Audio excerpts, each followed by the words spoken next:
Dédé àsìkò gbogbo tí ẹ ti ń gbọ́ mi lé lóko tàbí lẹ́yìn òde, ẹ jẹ́ kí a gbàdúrà. Baba ayérayé nínú àwọn ọ̀run, aṣẹ́yìn lọ́ba fún àánú àti oore ọ̀fẹ́ ńlá ńlá tí a rí gbà lọ́dọ̀ yín o, tí a tún fi rí ọjọ́ ajé mìíràn nínú oṣù kẹfà o. Àdúpẹ́ Ọlọ́run aláàánú olóore wa o.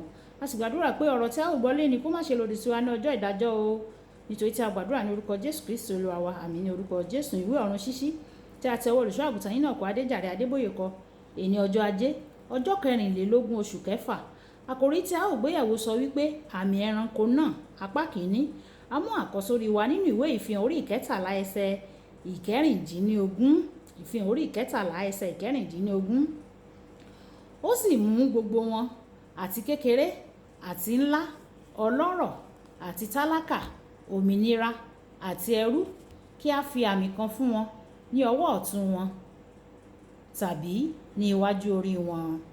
Nígbà tí a mú bíbélì kíkà wa bákan náà nínú ìwé ìfihàn orí ìkẹtàlá ẹsẹ̀ ìkọkànlá títí dé ẹsẹ̀ ìkejìdínlógún, mo sì rí ẹranko mìíràn, ó gòkè láti ilẹ̀ wá, ó sì ní ìwo méjì bíi ọ̀dọ́ àgùntàn, ó sì ń sọ̀rọ̀ bíi dírágónì, ó sì ń lo gbogbo agbára ẹranko ìkíní níwájú rẹ̀, ó sì mú ilé ayé àti àwọn tí ń bẹ nínú rẹ̀ foríbalẹ̀ fún ẹranko ìkíní tí a ti wo ọgbẹ́ àsápa rẹ̀ sàn.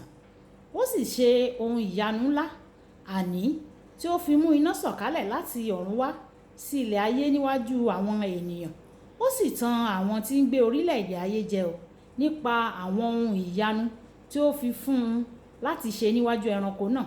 Ó sì wí fún àwọn tí ń gbé orí ilẹ̀ ayé láti ya àwòrán fún ẹranko náà tí a ti gba ọgbẹ́ idà tẹ́lẹ̀ rí, tí ó sì ti yè. Ó sì fi fún un láti fi ẹ̀mí fún àwòrán ẹranko náà tí ó máa sọ̀rọ̀, kí ó máa sọ̀rọ̀, kí ó sì mú kí a pa gbogbo àwọn tí kò foríbalẹ̀ fún àwọn ẹranko náà. Ó sì mú gbogbo wọn, àti kékeré àti ńlá àti ọlọ́rọ̀ àti tálákà, òmìnira àti ẹrú, kí a fi àmì kan fún wọn ní ọwọ́ ọ̀tún wọn tàbí ní iwájú wọn, àti kí ẹnikẹ́ni má lè rà tàbí kí ó tà, bí kò ṣe ẹni tí ó bá ní àmì orúkọ ẹranko náà tàbí iye orúkọ rẹ̀. Níhìn ni ọgbọ́n gbé wà o. Ẹni tí ó bá ní òye, kí ó ṣírò iye tí ń bẹ lára ẹranko náà, nítorí iye ènìyàn ni, iye rẹ̀ náà sì jẹ́ 6,606. Wàyí ẹ tẹ́tí bẹ̀rẹ̀ jẹ́ láti gbọ́ ohun tí olùṣọ́ àgùntàn yín náà kọ Adéjàre Adébóyè ní fún wa ní èní ọjọ́ ajé. Ọ̀pọ̀ ti gbọ́ nípa àwọn ẹ̀mí ẹranko, ṣùgbọ́n wọn kò tí ì rí ààyè láti wo ohun tó jẹ́ ní pàtó. Ìwé mímọ́ fún wa ní òye díẹ̀ nínú bíbélì kíkà wa tòní. Àmì ẹranko lè wà ní onírúurú ọ̀nà. Ó lè jẹ́ àmì orúkọ tàbí nọ́mbà orúkọ kan. Èyíkéyìí tí ó jẹ́, ó dúró fún ẹranko náà. Ẹnikẹ́ni tí ó bá sì gbà á sí iwájú orí rẹ̀ tàbí sí ọwọ́ ọ̀tún rẹ̀, a ó dá mọ̀ gẹ́gẹ́ bí olùsìn ẹranko náà. Kìkì irú àwọn ènìyàn bẹ́ẹ̀ nínú ayé ni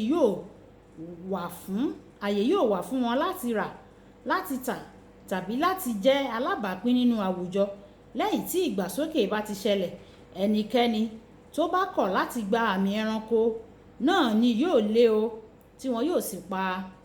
Ní báyìí, kí ni àmì yìí jẹ́ gan-an náà? Ní ọjọ́ Jòhánù Àpọ́stélì, kò sí ẹ̀rọ ìgbàlódé, nítorí náà ó lè ṣe àpèjúwe ohun gbogbo tí ó rí nínú ìran nípa lílo àwọn ohun tí ó rí ní àyíká rẹ̀. Àmì tó wà ní iwájú orí tàbí ọwọ́ gbọ́dọ̀ jẹ́ èyí tí a fi ẹ̀rọ ṣe, tó sì gbọ́dọ̀ jẹ́ ohun tí kò ṣeé parẹ́. Ìdí tó fi dàbí pé tàtú jọ ohun tí kì í parẹ́ ni pé wọ́n gbé e lé àwọ̀ ara. Ẹ̀wẹ̀, wọ́n lè máa parẹ́ díẹ̀díẹ̀ nígbà tó bá yá o. Ó sì ṣe pé ó ṣe é parẹ́ pẹ̀lú iṣẹ́ abẹ. Níwọ̀n ìgbà tí àmì yìí tó jẹ́ èyí tó ṣe pàtàkì sí ìdánwò àti ayé àwọn ènìyàn, kò ní jẹ́ èyí tó lè ṣe é parẹ́ tàbí tó lè parẹ́ fúnra rẹ̀ díẹ̀díẹ̀. Èyí túmọ̀ sí pé yóò wọ inú ara lọ dáadáa. Ó ṣeé ṣe kí ó jẹ́ ohun tí wọ́n máa gbé sínú kì í ṣe èyí tí wọ́n máa gbé lé ara. Tí àmì ẹranko yìí bá ṣeé ṣe kó jẹ́ ohun tí a ó gbé sínú ara, a jẹ́ pé ó túmọ̀ sí pé nǹkan kan yóò wọ inú ara àwọn tó bá kù lẹ́yìn ìgbàsókè, yóò sì jẹ́ àmì ìforíbalẹ̀ fún ẹranko náà. Ìwé ìfihàn orí 20 ẹsẹ̀ 4 yóò jẹ́ àmì tí ó ń sọ fún gbogbo ènìyàn pé mo jẹ́ olótìítọ́ sí ẹranko náà, mò ń gbọ́ràn sí i. A ó sì fi àmì yìí darí wọn àti láti rí i dájú pé wọ́n ṣe ti ẹranko náà, yálà wọ́n fẹ́ ni tàbí wọ́n kọ̀. Mo máa jíròrò síwájú sí i ní ọ̀la, ṣùgbọ́n mo fẹ́ rọ̀ ọ́ lónìí kí o yọ̀ǹda ayé rẹ fún Jésù Kristi. Tí o kò báyìí tí ì ṣe bẹ́ẹ̀, ó kú fún ẹ̀ṣẹ̀ rẹ o, kí ìwọ bá a lè jọba ní ayérayé.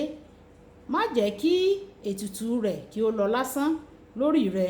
Kókó ọ̀rọ̀: má ṣe pàdánù ìgbàsókè o, kí o má bàa di ẹrú fún ẹ̀ṣẹ̀. Ẹ jẹ́ ká sọ fún Ọlọ́run pé bàbá mi, Olúwa, ohunkóhun tí yóò ná mi láti bá ọ jọba, láti lè bá ọ lọ nígbà tí o bá ń pe àwọn àyànfẹ́ ní ìgbà ìgbàsókè, Olúwa fún mi ní oore ọ̀fẹ́ láti san ìdíyelé. Olúwa ṣàánú fún mi. Má jẹ́ kí n dìjẹ fún Sátánì o, má sì jẹ́ kí n di ẹrú fún Sátánì. Olúwa yóò ràn wá lọ́wọ́ ní orúkọ Jésù. Olúwabùkọ́lá Ayako ní orúkọ mi. Ẹ máa bá mi like, ẹ máa share, kẹ máa comment, kí àwọn ènìyàn lè jẹ àǹfààní ọ̀run ṣíṣí Yorùbá. Kí Olúwa kó ràn wá lọ́wọ́. Ìpàdé wa bí oyin ó dàbọ̀.